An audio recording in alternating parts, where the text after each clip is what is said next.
Today we're going to be learning Sukkah Daf Daled. Excited to remind everybody about the Siyum tonight. Hope to see you all there or this afternoon, wherever it might be, at 8:30 Israel time tonight. The Siyum from Masechet Yomi, even though we're already well into Sukkah.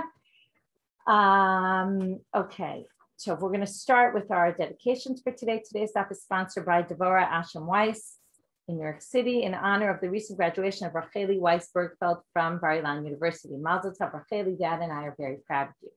My Goldie Gilad and the Yurtzeit from mother's family, Alehem Shalom, who were killed in the Holocaust, Yaakov and Sarah Zuckerman, and their sons, Fishel, Aharon, Leib, and Fady.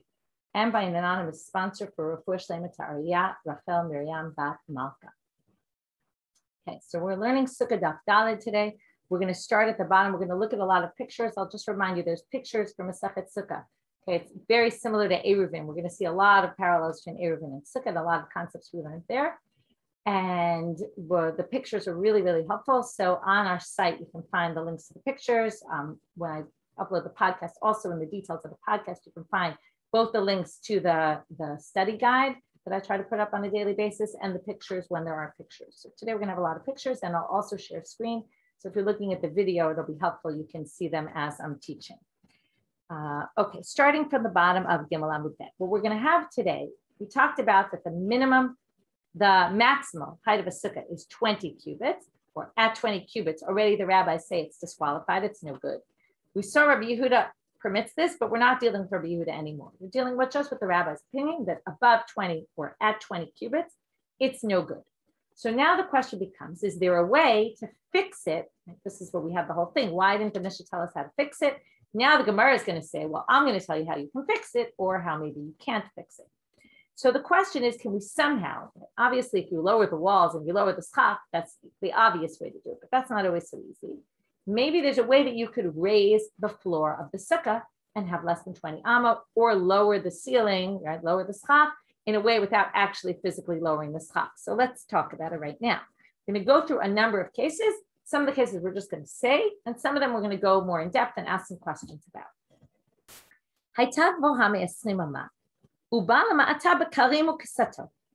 If it's higher than 20 cubits, and you now put pillows and blankets on the floor of it.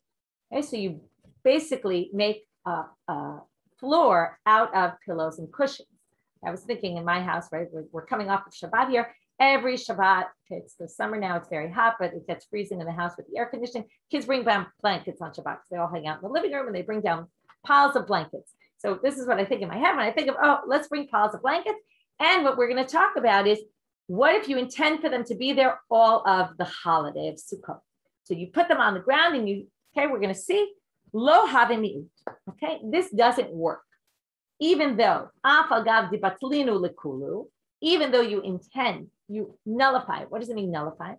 You say, I plan to keep this here, just like my blankets are in my living room all of Shabbat, always on every Shabbat. But it's still a temporary thing. Even if I put it there and I say, no, we're going to have a whole question, and this goes back to many Sukkot, we've talked about intention. Even if my intention is to leave them here on the floor of this Sukkah, okay, for all of Sukkot, that's what it means here. The Batlinu Rashi says, Likol Shiv'ah, for all 7 days of Sukkot. Mishum, this doesn't work. Why? Mishum de Batla Dato, it's a kol adam. No person in their right mind leaves pillows and blankets on the floor of where they're walking and treading all the time. That's not a normal way of using them. So of course this doesn't work, okay? There's certain things that you can do. You can intend, I intend for this to be there and stay there. But that's only if it's something that potentially could be there for the long term. If you do something that's really out of the realm of normal, that's not going to work.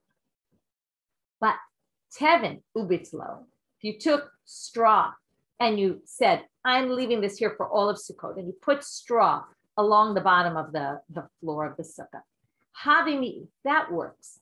Because and all the more so, afar ubitzlo, if you took dirt, right? Because again, we're used to floors that are normal floors. But in those days, all the floors were made of dirt. So, right, we talked about sweeping on Shabbat. It's not the same thing as sweeping on a marble floor or some sort of tiled floor. Sweeping there was sweeping in a pile of dirt. So dirt generally was what you used to fill in the ground. So of course, dirt would work. So if you took Tevin, ubitzlo. Now, what does that mean, bitzlo? What does that mean? So Rashi tells us, bitzlo bifiv l'shiva.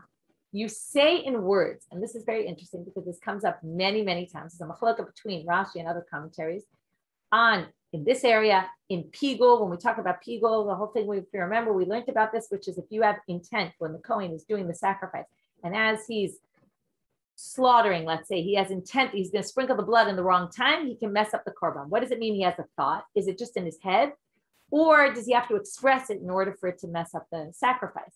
So there's a debate always about whether you need to say it in words or whether it's enough to just think it in your mind. So here, Rashi, which is from what I recall, it's Rashi's opinion there as well, which is you have to say it in words.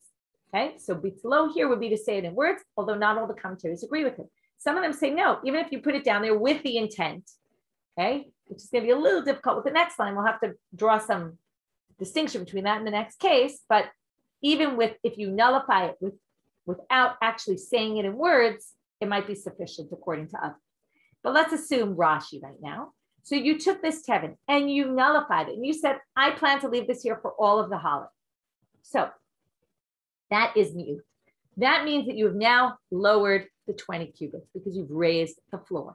And then you no longer have this 20 cubit space and it's fine. Even though your walls are taller than 20 cubits and your schach is more than 20 cubits off the ground, but it doesn't matter because you've now raised the ground of the inside and it's fine. Tevin ve'enatid lefanoto. What if you have tevin, which you're not planning to remove? This is why it's a little tricky if you say you didn't say it in words. What does it mean you're not planning to remove it? Right? You put it down. Maybe you didn't say, I have the intent not to remove it, but you don't intend to remove it. Okay, so again, according to Rashi, the distinction is very easy. One, you said it explicitly, and one, you just didn't say it.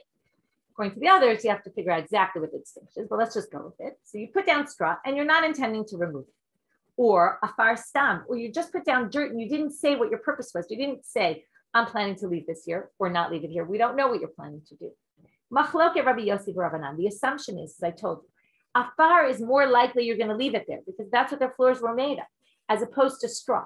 Therefore, what's the equivalents here are regular dirt that you just put down without, we don't know what your intent is, or you put down the straw and you're actually not going to remove it for those 7 days. Those are a machloket Rabbi Yossi Rabbanan. What the status of in that case is, if bitlo and you actually nullified it, everyone agrees it's fine. But if you did it like this, the afar stam or the tevin ve'enatid lefanoto, that would be a debate between Rabbi Yossi and the rabbis. What's their debate? Their debate has to do with something entirely different. It's a debate in Masechet Ohalot. Ohalot is all about tents. That's what ohal means, a tent.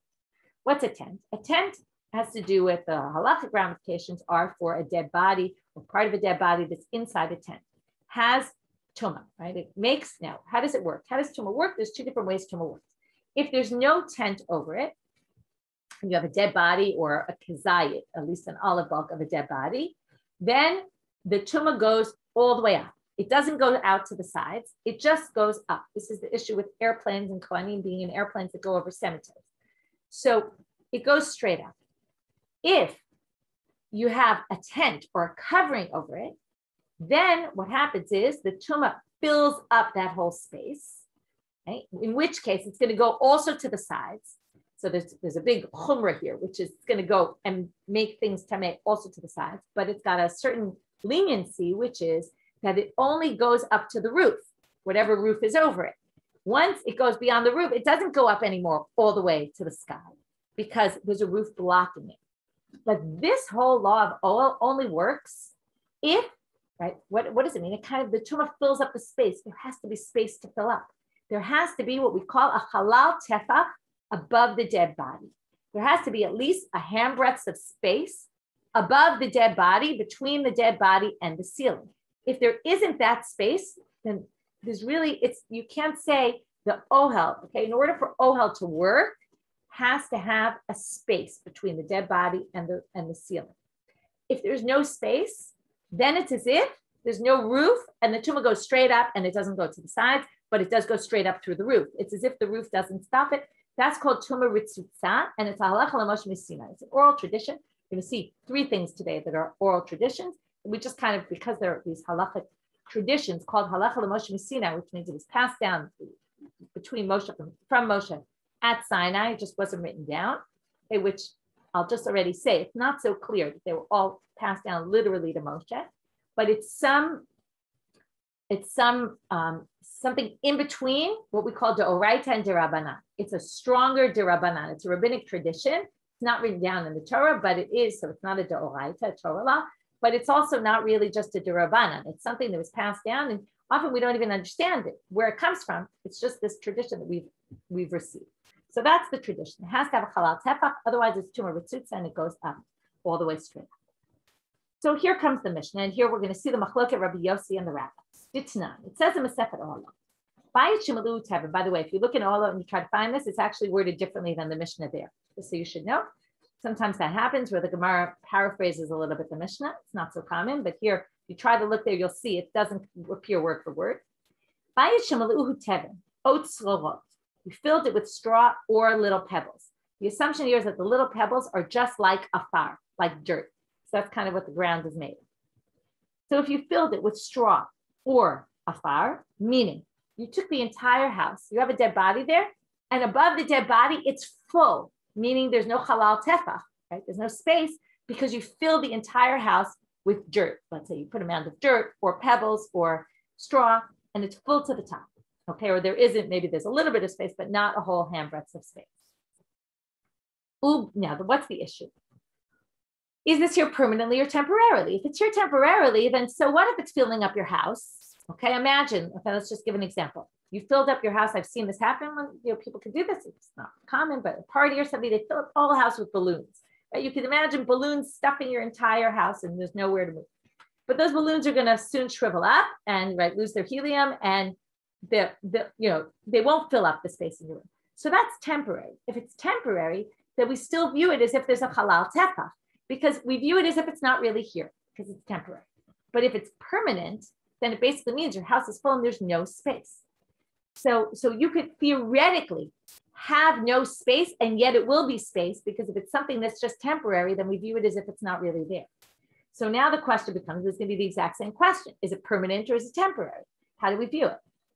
So it says here in the Mishnah, if you filled it up with teven or tzvolo, ubitzlo, and you nullified it, and you said, I'm leaving this here forever, then mivutal, then basically it's nullified your house. This becomes part of your house, and you end up without a halal tefach, which means that we're going to call this what we call tumor ritzutza, and the tumor is going to go all the way up beyond the wall of the ceiling, because it's as if there's no space of a tefach. So according to the Mishnah, which we're going to see is Tanakama Rabbanan, bitzlo in, lo bitzlo lo, it sounds like you actually have to nullify it for it to work. So what we asked before about teven, the einatid lefanoto, you plan to leave it there, but you didn't nullify it, or stamafal, this would be, according to the rabbis, it wouldn't be nullified, and for the purposes of Sukkah, this wouldn't work to minimize, right, to lower or raise the floor of your Sukkah so that your Sukkah would be okay. But that's Tanakama. We're going to see Rabbi Yossi disagrees. Tane Allah, there's a braita about this Mishnah, which quotes Rabbi Yossi's opinion. Rabbi Yossi Omer, it depends. Teven ve'enati lefanoto hareu ka'afar stam ubatel. Again, we're going to equate straw that you don't plan to take away. You didn't nullify it, but you don't plan to take it out of the house. It's just like that's equivalent to afar stam, to regular dirt, and batel, and those both are nullified to the house since you're not really planning to move them. Okay, the teven, you're not planning to move the straw. The afar, since you filled your whole house with dirt, we're assuming you're leaving it there. And there, even though you didn't say anything, and they're nullified, in which case Tumah would go straight up because there's no halal tefach. And in our case, what would we say? It would work to fix your sukkah. But afar, va'atid lefanoto, if you put dirt in there and you're planning to remove it, let's say tomorrow or in a few days from then, you just put it temporarily there. Hareu kistam tev, and that's like regular straw, which you didn't plan to leave there, because usually straw you don't really leave for the long term. Vilo batil, and those aren't nullified. So there you have it, that there's a machlok of Rabbi Yossi and the rabbis what to do about this in-between case of teven that you plan to leave there, even though you didn't actually nullify it, and dirt that you didn't say anything about. Rabbi Yossi would think that that's nullified, and the rabbis would say it's not, and again, that would affect what they would say about sukkah. Second case. So the first case was, actually, we had two cases so far. We had putting pillows and blankets, which don't work because nobody ever leaves that. Then we have the next level, which is things that you might potentially leave. So we said right? If you nullify it, for sure, it will raise the floor of your sukkah and make your sukkah kasher. And if it's this in between that you don't really plan to remove it, or the stam afal, then there's a machloket rabbis and Rabbi Yossi whether it works. Third case. Now we're going to start pulling up pictures. Your sukkah is, again, it's 20 cubits too tall. But your schach that you put up is kind of messy schach, and some of it protrudes within the 20 cubits. So now if you look up, you actually remember one of the reasons was you had to see the schach. This schach came down through the, it's now lower than 20 cubits and it's protruding into your sukkah. So if that's the case, right, hutzim, we're talking about like palm leaves or something that you put on your sukkah.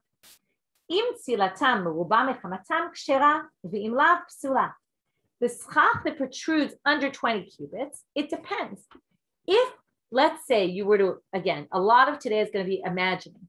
If you were to imaginarily, or I don't know if that's not a word, but if you were to somehow imagine that the schach at the top wasn't there, and you were able to measure the amount of schach that came down within the space of this 20, lower than 20 cubits, if the shade is greater than the sun coming through that schach, then it will work. If not, it won't work. Okay, so it has to be basically enough schach underneath that would make it good. That's what they say. What about, they want to now apply this to the next case, which is, okay, fine, it doesn't actually show this picture. Thought it did, but maybe it doesn't. No, it doesn't show this picture. Okay, so let's go back.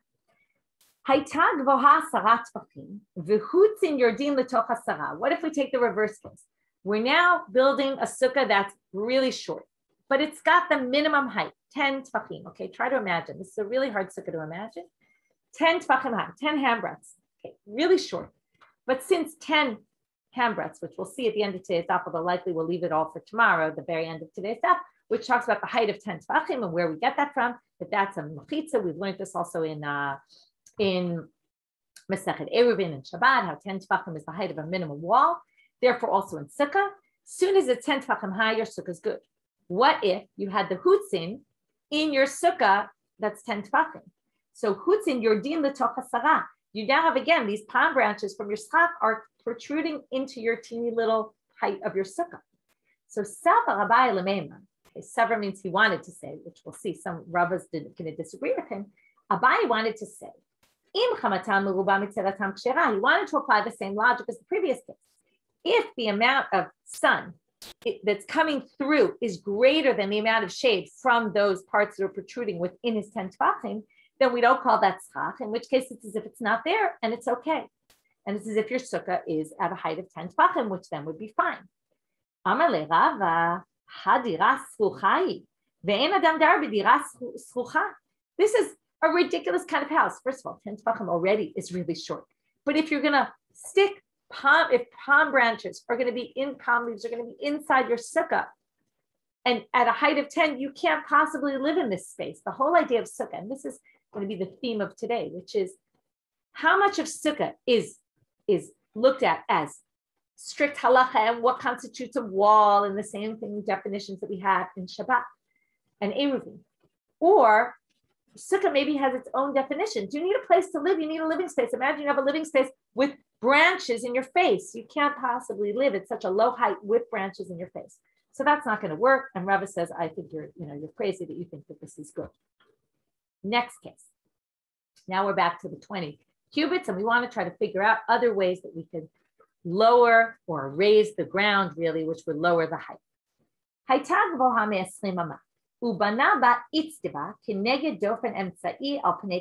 if you have a regular Gemara, the Gemaras have pictures also as well. It's nice that sometimes the Gemara brings pictures. These pictures are in color, the ones I'm using on the share screen, which also I send the links every day to on the WhatsApp groups. If you're part of the WhatsApp groups, that you get the links every day. I'm going to send out the links also with the pictures. So if you're not yet on one of those groups, you can go to our site and subscribe to one of the WhatsApp groups to get the links every day.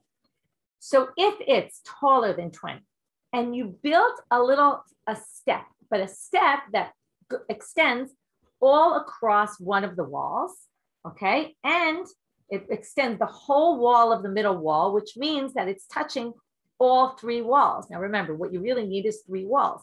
So if this itztiba is raised off the ground, so already now it's going to have above this itztiba, this step, is going to be less than 20 cubits off the ground. So, your schach will be less than 20 cubits from the top of the itztiba. So if you build this itztiba that goes from keneged dofen emtzai al pnei kula, meaning it takes the whole space, you can see it very well in the picture here, takes the whole space of the middle wall. So therefore it protrudes, it connects all three walls. Yesh v'yesh b'hechsher sukkah kshera. Now we talked about that a minimum sukkah according to Beit Shammai is 7 tvachim by 7 tvachim, which again is also very small. But now we're going to see why that 7 by 7, even though you really probably never have a sukkah that small, where it can be actually relevant halachically. If your whole sukkah is 20, more than 20, 20 cubits high, already at 20, it's a problem. But you have this space of an itztiba, this step, which is 7 by 7 wide, okay, 7 tvachim, 7 handbreadth by 7 handbreadths wide, and a little bit of height to basically just make the 20 cubits less than 20. And it connects all three walls, then it works kshera. Basically, we imagine, this is where we can say, we view as if, since you have a minimum of this sukkah that has a kosher space, everything's good, you have three walls, you have 7 by 7 tvachim, and you have less than 20 cubits of height, it makes your entire sukkah kshera. So that's why I say you could have a 7 by 7 where you actually have a sukkah that's much bigger than that, but the 7 by 7 basically permits your entire sukkah. That one space makes the whole sukkah kosher. Uminat sad, what if it's on the side, meaning it's only on two walls because it basically covers the entire length of one wall, but the wall that doesn't have a wall next, right? It has one wall next to it on one side, but not on the other. So now this itztiba, this step, is only connected to two walls and not the third wall. So now it's going to depend. Depends how far it is from the opposite wall, from the third wall. If there's 4 cubits between, okay, remember, try not to confuse handbreadths and cubits, 6 handbreadths to a cubit.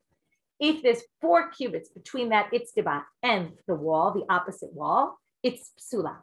But pachot me'arba amot, it's kshera. But less than 4 cubits, it would be fine. Now, why does that work? And the Gemara is going to actually question that it works because of this. It works because of something I'll explain to you in a minute before we read it inside. Dofen akuma. Okay, dofen akuma, we're going to see it inside exactly, but dofen akuma basically says that if, let's say, okay, I'll show you on the sukkah, let's say you have a sukkah, and let's say it's less than 20 cubits, and it doesn't have any of these problems, but part of the schach that reaches one of the walls is disqualified schach. It's no good. So it all depends how much schach is no good and how far away it is from the wall. If it covers a space of 4 cubits from the wall, that's disqualified, then it's no good. But if it's within 4 cubits from the wall, again, this is all because the 4 cubit measurement means something, right? It's a significant space. Less than that is not so significant. We're going to say that we view the dofen, the wall, as if it's akuma, which means it's tilted, okay? It's kind of slanted in, which means that is when it, so if it's less, let's say here comes my wall, it goes up and over. We're going to view the part where the schach is disqualified. As long as it's less than 4 cubits, we can view it as a continuation of the wall. So when we hit the kosher schach within 4 cubits, it's as if the wall connects to the schach at the kosher part, and it's all good. Because we need the schach to be up against all the walls. If it's not up against the walls, it doesn't work. But if there's less than 4 cubits, then we can view it as if the wall continues onto the schach. It's still wall. Wall doesn't need to be made of kosher material and all that. Walls aren't, the main part of the sukkah. The main part is the schach. That's the thing that has all these definitions, what it's made of. If that's the case, it works. So therefore, here also, okay, let's go back to our case. What we're going to say is, since the itztiba is less than 4 cubits from the wall, we can view the wall as if it connects, right? It continues onto the ceiling, onto where the schach is. And as long as there's less than 4 cubits, when we get to the itztiba, we now have, right, it's as if it's all connected to that wall. Okay, so now the Gemara questions. It says, wait a minute. If that's the case, that this works because of dofen akuma, then why are you telling us this? My kamash malan. Sabrina, dofen akuma, what you want to tell us that there's this halach of dofen akuma? I told you we're going to learn 3 halach al Moshe Messinas today. The second one is dofen akuma. It's halacha l'moshe misinai that this works at less than 4 cubits. If that's the case, Tanina, we already learned this in a Tanaitic source. What did we learn? It says, here's the case of dofen akuma that they teach, which is, bayit shenifcha v'sikecha gabav. You have a house.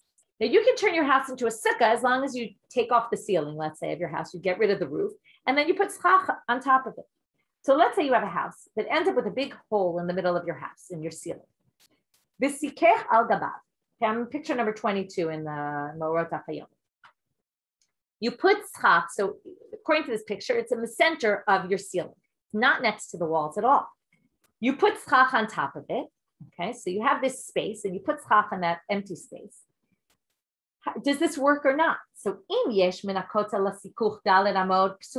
from the walls of your house until the schach there's 4 cubits of space, doesn't work. But if it were less than that, it would be kshera. That's what you can infer from this Tanaitic source, which means that's the law of dofen akuma. If there's less than 4 cubits between this hole that you put, like this big hole in the roof, that you put schach on, and the walls, we view the schach as if it's attached to the walls, because we basically view the ceiling as if it's part of the wall. Okay, so that's dofen akuma. So why do you need to tell us this halacha about the itztiba if it basically is based on this halacha of dofen akuma, which we learned in this Tanaitic source, right? So here they say, they're not exactly the same. There, the walls were perfectly good walls. Therefore, we could, how do you make a dofen akuma? You have a good wall, you have a problem with your schach. You basically say, we view the wall as if it turns in at the ceiling, right? And part of the ceiling is the wall. We can do that when the wall is a good wall to begin with. But in our case, what happened? This wall on the third side here that we want to basically use dofen akuma, what was the problem with it?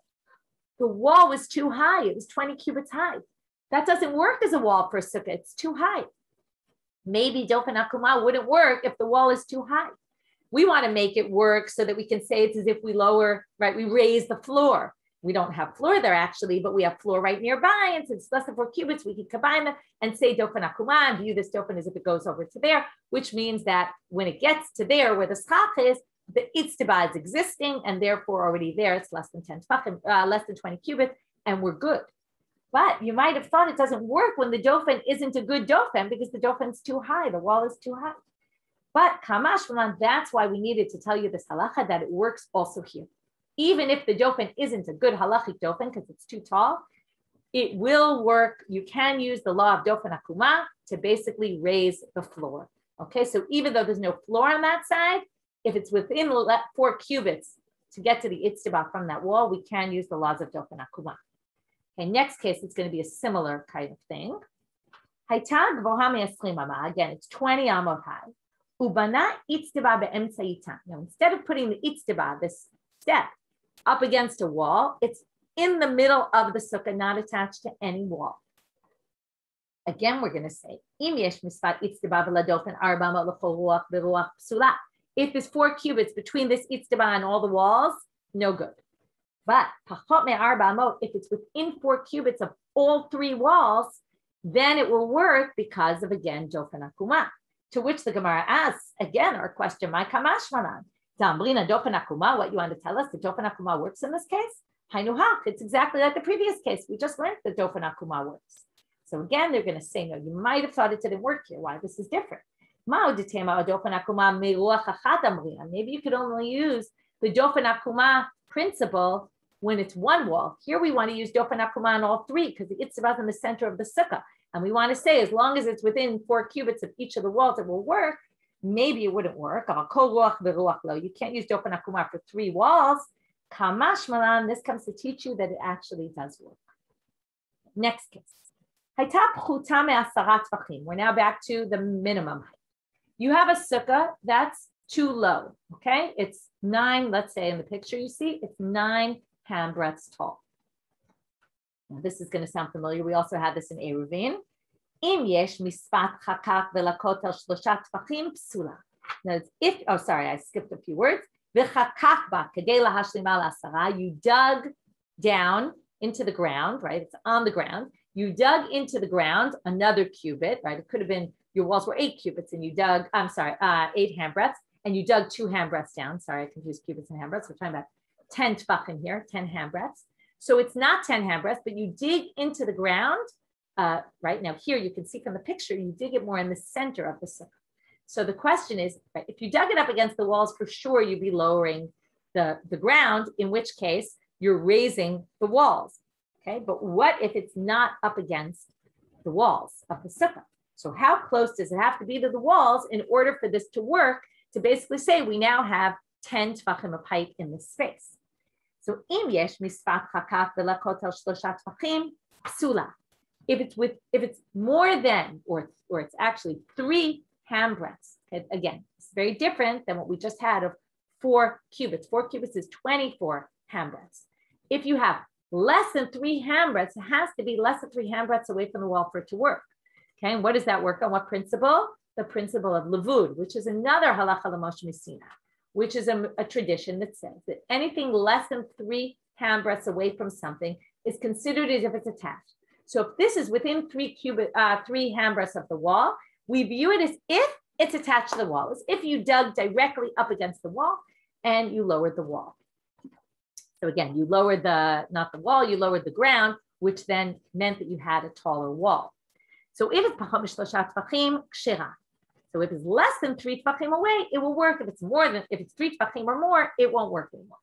So the Gemara is going to ask, what's the difference between these 2 cases? Ma'ishna hatam, when we had the tall sukkah, we said, Amrina pacham me'arba amot. In order to make this dofen akuma, it just has to be within 4. It has to be as long as it's within 4 cubits, it's fine. But right, the hacha, ma'ishna hacha, why here? The amar pacham shlosha tefachim, but here you need the laws of levud, which is a much smaller amount. If it's 3 tefachim away already, that's not going to work. So what's the difference? Well, it's again similar to what we said before. They say, hatam di'ite ledofen. There you had a good wall. Remember, the wall was just too high, but you had a wall. So pachome arba motzagis. So therefore, we can use less than 4 cubits for it to work. That's okay. But hacha l'shavuye ledofen. Here you didn't start with an actual wall. You started with something that was too small to be a wall. In order to create a wall, you're going to need to use the laws of levud. The dofen akuma is not going to work. Dofen akuma works when you have a wall. Before we said, well, it's not a kosher wall, it's too tall. But too tall is better than too short. Too short means you never actually had a wall. Too tall is just, it's too tall. We can make it shorter by connecting it to the space where the ground is higher. But in order to make the ground lower and say we have a bigger wall, you're going to need to have it very close to the wall for it to work. And therefore, in order to create a wall, has to be within 3 tefachim. And if it's not, low. If it's not, then it's not going to work. Okay. Next case. So again, same case. You have a sukkah that's too tall, 20 cubits high. What did you do this time? You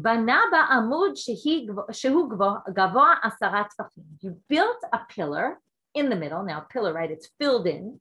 You have this pillar that's 10 tefachim high. Now, normally, when it comes to Masechet Shabbat, what do we say? 10 tefachim is enough of a wall. There you have a wall. Now, what else do you need for sukkah? You need a wall that's halachic, and you need space that's 7 by 7 tefachim, right? So, yesh v'hachsher sukkah, right? And it has hachsher sukkah. That means this amud is 7 by 7 tefachim wide and 10 tefachim high, right? 7 by 7 handbreadths, 10 tefachim high. So, that whole space, which is a pillar here, is a halachic size of a sukkah. What's the problem?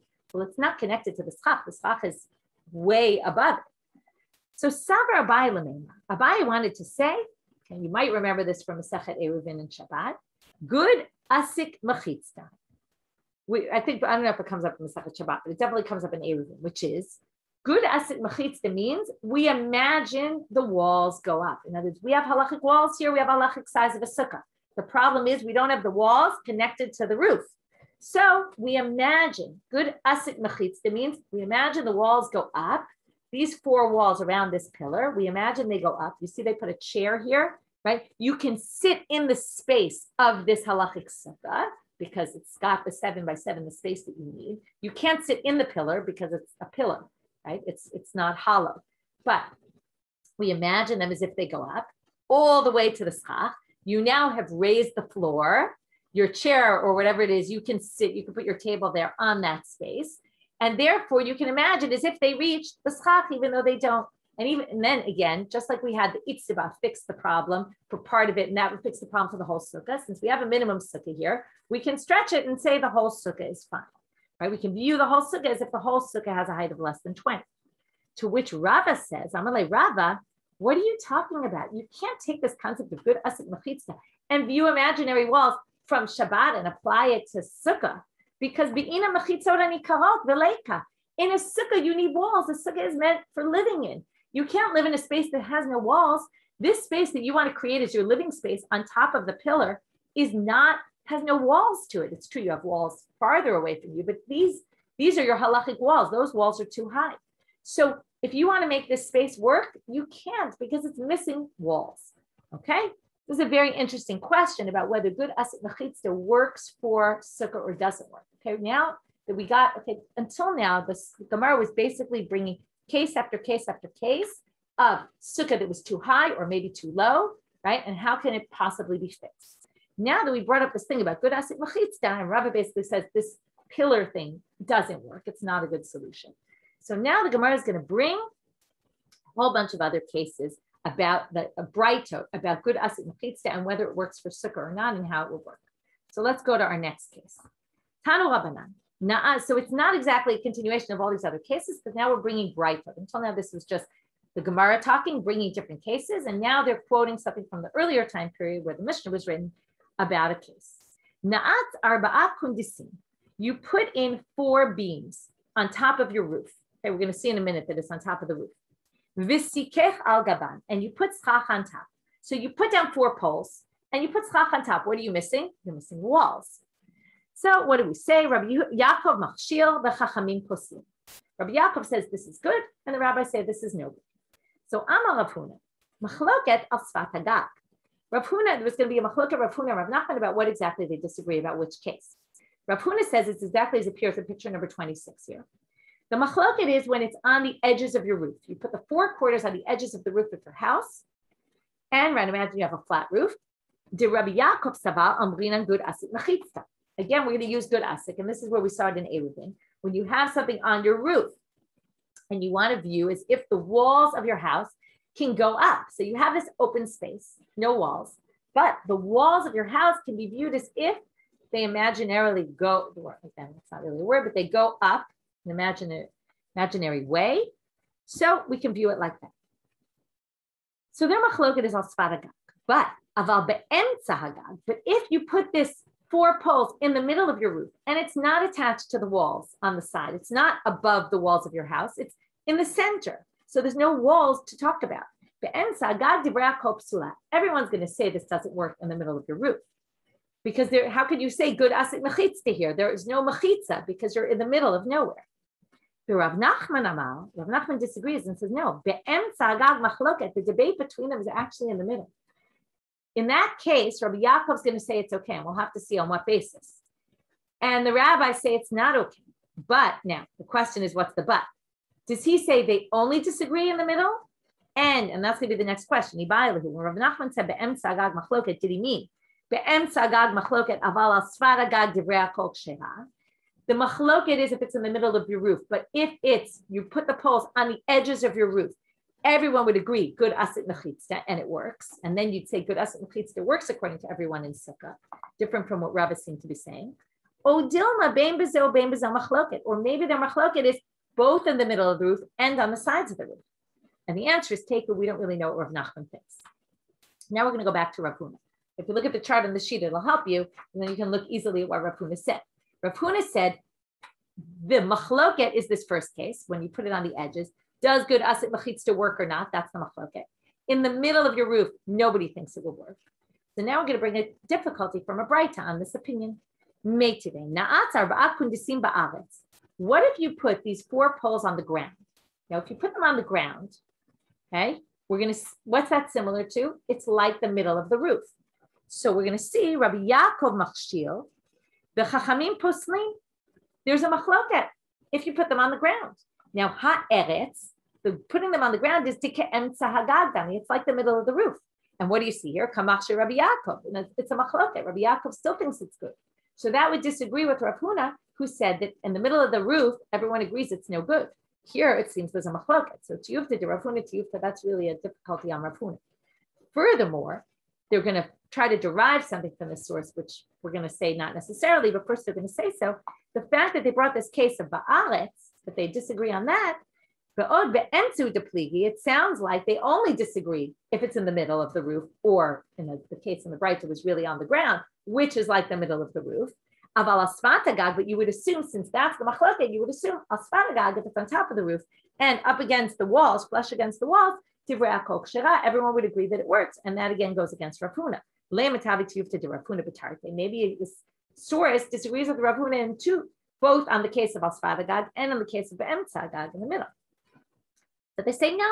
Rav Huna can say, Amalei Rav Huna, pligi be'emtzagag, v'huadin asfatagag. The machloket is both in the middle and on the top of the roof. And why did they tell you only on the ground, which is like middle of the roof?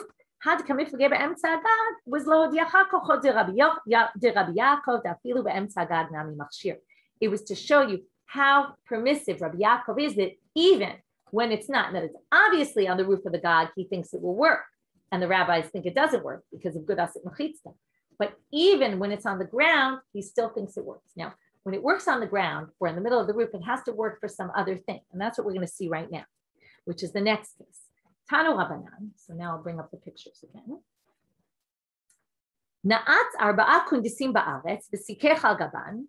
Rabbi Yaakov Omer. Okay, this is another bright about the same kind of case. You put 4 poles. Now the assumption is they're round.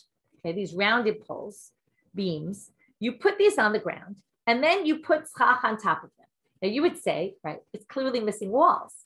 But what does he say? Rabbi Yaakov Omer, rowing, we view it like this. We check out the rounded beam. Kol she'ilu yechaku v'yechalku. If you were to etch in, what's the issue? We want to get to straight walls. We don't want something rounded. We want something more square-like. If you were to create it's not really a square, it's like a half a square, right? The 2 lines of a square. You can see it from the picture here very well. If you're looking at the picture, it's picture 28. If you were to engrave out the yechalku and split it into 2, in other words, make, right, in that rounded beam, you were to cut that it basically has a strip going one direction and a strip going in the other. And there's a handbreadth going in each direction. This works like a diyomed. What's a diyomed? This is, if you remember from the Sechet Shabbat, Hasei Bira'ot. This is a case where they wanted to allow people to carry within, to be able to drink on the way to Aliyah L'Regel. Okay, so they wanted to, they had these pits in the ground where people would get water from, these wells, and they put these diyumadim on, diyo from 2, right, which were these, a row here and a row there, and it would, is everything okay? So they would put these 4 in the 4 corners, and it would be as if these imaginary walls are created, and that allows you to carry within it. Even though normally you can't have parutz merubah al almed. The wall has to be actually a wall that's more covered than not covered when it comes to Shabbat. But in order to allow people to carry on the regel, because it has 4 corners, and there it actually had to be a whole cubit. This time it's only a handbreadth, okay, and that's because by Shabbat, Shabbat walls are more cubit. In Sukkah, the minimum wall can be actually a tefach. We're going to see later. So therefore, as long as it's a tefach, Rabbi Yaakov says this works. We don't hold like him. You can't do this, okay? Just so you know. But he thinks that you can, mishum diyomed, you can have these 4 corners, pieces, as long as there's a tefach either direction. You basically end up with these corner walls. That will work. But if it doesn't have a tefach,